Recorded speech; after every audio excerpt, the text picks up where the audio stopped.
Sa kamera ng CCTV, halos alas 10 ng gabi nang dumating si Vong at sabay pa silang sumakay ng elevator ni Cornejo. Pero nilinaw ng NBI na ang relo sa CCTV camera ay atrasado ng 40 minutos. Makalipas ang 3 oras, makikitang sumakay na ulit ng elevator si Navarro at umalis.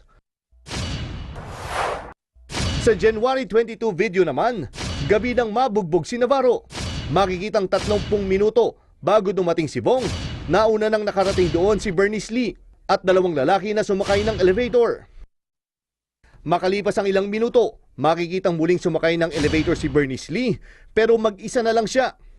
30 minutes before Vong arrived, pinapakita ng footage na dumating si Bernice Lee at may kasama siyang 2 lalaki. Okay. Umakyat. Sa bidyong kuha noong madaling araw ng January 23, matapos ang pagpapablatter sa Southern Police District, makikitang sabay-sabay na sumakay ng elevator ang grupo ni Cedric Lee. Makikita ring nilapitan ni Cedric si Denise at hinalikan sa magkabilang leeg. Part of the CCTV will show Cedric being very affectionate towards Bernice. Kaya nakakaroon tayo ng tanong kung ano talaga yung relasyon ng dalawa. Tumanggi namang munang magbigay ng anumang pahayag ang kampo ni Lee at Cornejo habang hindi pa nila napapanood ang nasabing video.